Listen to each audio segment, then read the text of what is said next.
Hello viewers, welcome to my channel. आज हम registered portrait का 6 चैप्टर का थर्ड पार्ट पढ़ने जा रहे हैं। अगर आप पैसा का आविष्कार करना चाहते हैं तो आप में ये मूलभूत आधारशिला होना चाहिए या इन दक्षताओं का समन्वय होना चाहिए। चाहे आप ऐसा छोटे घर, बड़े अपार्टमेंट, कंपनियां, स्टॉक, बॉन्ड, म्यूचुअल फंड, बहुमूल्य धातुएं, बेसबॉल कार्ड खरीद कर करे या इसी किस्म का कोई दूसरा काम करे। 1996 तक रियल एस्टेट मार्केट सुर्खियों में था और हर कोई इसमें जा रहा था। स्टॉक मार्केट में भी बूम हो रहा था और हर कोई उसमें जा रहा था। अमेरिका की अर्थव्यवस्था अपने पैरों पर खड़ी हो रही थी। मैंने 1996 में बेचना शुरू कर दिया और मैं अब पेरू, नाबे, मलेशिया और फिलीपींस की यात्रा कर रहा था। निवेश बदल गए थे। जहां तक खरीदारी का सवाल था, अब हम रियल एस्टेट बाजार से बाहर थे। अब मैं अपने संपत्ति वाले कॉलम के भीतर आंकड़े को बढ़ते देखता हूं और शायद इस साल के आखिरी में बेचना शुरू कर दूंगा। ये कांग्रेस द्वारा प्रेरित किए जाने वाले कानूनी परिवर्तनों पर निर्भर करता है। मैं आशा करता हूं कि 6 छोटे घरों के सौदे को बेच दूंगा और $40,000 को नोट को धन में बदल दूंगा। मुझे अपने अकाउंटेंट को बुलाकर उसे कहना पड़ेगा कि वो इतनी रकम के लिए तैयार हो जाए और इसे टैक्स से बचाने के लिए तरीके खोजे। मैं सिर्फ आपको इतनी सी बात बताना चाहता हूँ कि निवेश आते जाते रहते हैं, मार्केट घटता बढ़ता रहता है, अर्थव्यवस्थाएं सुधरती बिगड़ती रहती है। दुनिया आपको हर दिन जिंदगी के अनूठ अवसर देती रहती है, आपकी जिंदगी के हर दिन, परंतु प्राय हम उन्हें देख नहीं पाते हैं, लेकिन वे वहाँ होते हैं। और दुनिया जितनी ज़्यादा बदलती है और टेक्नोलॉजी जितनी ज़्यादा बदलती है, आपके और आपके परिवार के लिए स्थायी आर्थिक सुरक्षा के लिए उतनी ही ज़्यादा मौके होते हैं।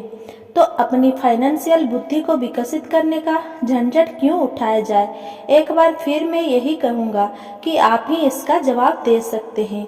मैं जानता हूँ कि मैं क्यों इसे सीखता और विकसित करता हूँ। मैं ऐसा इसीलिए करता हूँ क्योंकि मुझे पता है कि परिवर्तन हो रहे हैं और होने वाले हैं। मैं परिवर्तनों का स्वागत करना चाहता हूँ और अतीत से चिपके नहीं रहना चाहता हूँ।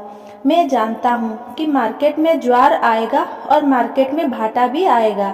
मैं लगातार अपनी फाइनेंशियल बुद्धि को विकसित करना चाहता हूँ क्योंकि मार्केट में हर परिवर्तन पर कुछ लोग अपनी नौकरियों के लिए अपने घुटने टेक कर भीख मांगेंगे। इसी समय कोई दूसरे लोग जिंदगी द्वारा दिए गए नींबुओं को लेकर उन्हें करोड़ों में बदल लेंगे। और हमें यह नहीं भूलना चाहिए कि हमें कभी कभार जिंदगी नींबू दे देती है। यही फाइनेंशियल बुद्धि है। मुझसे अक्सर पूछा जाता है कि मैंने नींबुओं को किस तरह करोड़ों में बदला है। व्यक्तिगत रूप से मैं व्यक्तिगत निवेश के कई और उदाहरण देने में झिझकता हूँ। मैं इसीलिए झिझकता हूँ क्योंकि मुझे डर है कि मुझे बड़बोला या अपनी सीखी बधारने वाला कहा जाएगा। यह मेरा इरादा नहीं है। मैं सिर्फ इसीलिए उदाहरण देता हूँ ताकि उसके अंकों और समयावधि से सच्ची और आसान घटनाओं को बताया जा सके। मैं उदाहरण इसीलिए देता हूँ ताकि आपको यह बता सकूँ कि यह आसान है, यह ज़्यादा आसान है। अगर आप फाइनेंशियल बुद्धि के 4 स्तंभों को जानकार है। व्यक्तिगत रूप से मैं फाइनेंशियल बुद्धि के लिए 2 मुख्य साधनों का इस्तेमाल करता हूँ, रियल एस्टेट और छोटे स्टॉक्स। मैं रियल एस्टेट को अपनी नींव की तरह इस्तेमाल करता हूँ। हर दिन मेरी प्रॉपर्टीज कैश फ्लो प्रदान करती है और उनका मूल्य बढ़ता जाता है। छोटी पूंजी के स्टॉक्स को तेज बढ़ोतरी के लिए इस्तेमाल किया जाता है। मैं अपने द्वारा की गई हर चीज की अनुशंसा नहीं करता। उदाहरण केवल उदाहरण ही है। अगर अवसर बहुत जटिल है और मैं निवेश को नहीं समझ पाता हूँ तो मैं निवेश नहीं करता हूँ। पैसे के बारे में निर्णय लेने में हमें केवल साधारण गणित और कॉमन सेंस की जरूरत होती है। उदाहरण का प्रयोग निम्न 5 कारणों से किया जाता है। 1. लोगों को ज्यादा सीखने के लिए प्रेरित करने के लिए। 2. लोगों को यह बताने के लिए कि अगर नींव मजबूत होए तो पैसे का महल बनाना आसान है। 3. ये बताने के लिए कि कोई भी ढेर सारा पैसा बना सकता है। 4. ये दिखाने के लिए कि आपके लक्ष्यों को हासिल करने के करोड़ों तरीके हैं। 5. ये बताने के लिए कि यह कोई रॉकेट विज्ञान नहीं है। 1989 में मैं ऑरेगन में के पार्टलैंड में एक खूबसूरत जगह पर जॉगिंग किया करता था। ये एक उपनगर था जहाँ छोटे छोटे घर बने हुए थे। वे छोटे और सुंदर थे। हर कहीं मुझे बिकाऊ है के बोर्ड दिखते थे।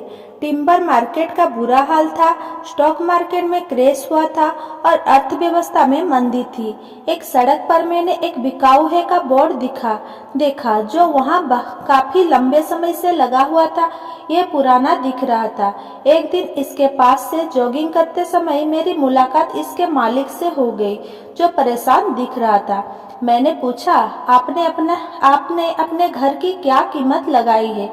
मालिक घुमा और कमजोर मुस्कुराहट के साथ कहा, आप कीमत लगा लें, ये 1 साल से ज्यादा समय से बिकाऊ है और अब तक कोई इसे देखने तक नहीं आया है। मैं इसे देखता हूँ, मैंने कहा, और आधा घंटे बाद मैंने इसे $20,000 में खरीद लिया, जो उसके द्वारा मांगी गई कीमत से कम थी। ये 2 बेडरूम का छोटा सा सुंदर घर था, जिसकी खिड़कियां पर जिंजर ब्रेड का ट्रिम था। यह 1930 में बना था और इसका रंग हल्का नीला था। अंदर एक सुंदर चट्टानी अंगीठी थी और छोटे छोटे 2 बेडरूम थे। ये किराए पर देने के लिए एक आदर्श घर था। मैंने मालिक को $45,000 के घर के लिए $5,000 नकद दिए, जिसकी असली कीमत $65,000 होगी। परंतु दिक्कत सिर्फ इतनी थी कि इसे कोई खरीदना नहीं चाहता था। मालिक ने 1 हफ्ते में इसे खाली कर दिया और वह इससे पीछा छुड़ाकर खुश हुआ। मेरा पहला किराएदार वहां आ गया, जो एक स्थानीय कॉलेज में प्रोफेसर था। मॉर्टगेज खर्च और मैनेजमेंट फीस चुकाने के बाद हर महीने के आखिर में मेरी जेब में $40 आते थे, जो बहुत बड़ी रकम नहीं थी। 1 साल बाद ये ऑरेगन का रियल एस्टेट बाजार मंदी से उबर आया और बढ़ने लगा।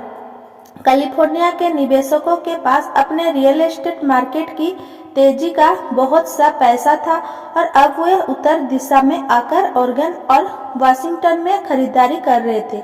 मैंने उस छोटे घर को कैलिफोर्निया से आए एक युवा दंपति को $95,000 में बेच दिया, जिन्हें यह बहुत सस्ता सौदा लग रहा था। इस सौदे में मुझे लगभग $40,000 का कैपिटल गेन हुआ, जो मैंने 1031 के टैक्स विहीन एक्सचेंज में रख दिए और मैं अपने पैसों को लेकर कई बड़ी प्रॉपर्टी खरीदने पर चल दिया। 1 महीने में मुझे बीवरटन ऑरेगन में इंटेल प्लांट के पास एक 12 यूनिट का अपार्टमेंट मिल गया। उसके मालिक जर्मनी में रहते थे और उन्हें इसकी कीमत का अंदाजा ही नहीं था और एक बार फिर वे इससे पीछा छुड़ाना चाहते थे। मैंने $4,50,000 की इमारत के लिए $2,75,000 का प्रस्ताव दिया। वे $3,00,000 पर मान गए। मैंने इसे खरीद लिया और इसे 2 साल तक अपने पास रखा। फिर उसी 1031 एक्सचेंज प्रक्रिया का फायदा उठाते हुए मैंने उस इमारत को $4,95,000 में बेच दिया और एरिजोना फिनिक्स में एक 30 यूनिट का अपार्टमेंट खरीद लिया। तब तक हम फिनिक्स चले गए थे और हमें वैसे भी इसे बेचना था। पहले जो हाल ऑरेगन के बाजार का था, वही मंदी का माहौल फिनिक्स के रियल एस्टेट मार्केट में देखने को मिला। फिनिक्स में 30 यूनिट की अपार्टमेंट इमारत की कीमत $8,75,000 थी, जिसमें से $2,25,000 डाउन पेमेंट था। 30 यूनिट से आने वाला कैश फ्लो $5,000 प्रति माह से कुछ ज्यादा था। एरिजोना का बाजार भी बढ़ने लगा और 1996 में एक कोलोरेडो के निवेशक ने हमें उस प्रॉपर्टी के लिए $12 लाख देने का प्रस्ताव रखा। मेरी पत्नी और मैं बेचने पर विचार कर रहे थे, परंतु हमने ये देखने का इंतजार किया कि क्या कांग्रेस कैपिटल गेन कानूनों में परिवर्तन करेगी। अगर वो परिवर्तन करती है तो प्रॉपर्टी की कीमत 15 से 20% तक बढ़ जाएगी। इसके अलावा हर महीने $5000 मिलते रहना अच्छा लगता था। इस उदाहरण में मुद्दे की बात यह है कि किस तरह एक छोटी रकम एक बड़ी रकम में बदली जा सकती है। एक बार फिर मैं यह कहना चाहता हूँ कि इसके लिए प्रोफेशनल स्टेटमेंट्स, निवेश की रणनीति, बाजार की समझ और कानून की जानकारी होना जरूरी है। अगर लोग इस विषय के बारे में जानकारी नहीं रखते हैं तो स्पष्ट रूप से वे स्टैंडर्ड सलाह का पालन करेंगे जो कहती है कि सुरक्षित खेल खेलना चाहिए और सुरक्षित निवेश में पैसा लगाना चाहिए। सुरक्षित निवेशों के साथ समस्या ये है कि वे अक्सर बहुत कम मुनाफा देते हैं। उन्हें इतना सुरक्षित बना दिया जाता है कि उनसे मिलने वाला मुनाफा कम हो जाता है। ज्यादातर बड़े ब्रोकरेज हाउसेस जोखिम भरे सौदे से बचते हैं ताकि वे खुद को और अपने ग्राहकों की सुरक्षा कर सके, और यह नीति समझदारी की भी है। असली गर्म सौदे नौसिखियों को नहीं दिए जाते। प्राय सर्वश्रेष्ठ सौदे उन लोगों के लिए सुरक्षित रखे जाते हैं जो इस खेल को अच्छी तरह समझते हैं, और ये सौदे अमीरों को और भी ज्यादा अमीर बना देता है। वैसे भी इस तरह के जोखिम भरे सौदे नौसिखियों के सामने रखना तकनीकी रूप से गैर कानूनी माना जाता है, परंतु ऐसा भी कभी कभार होता है।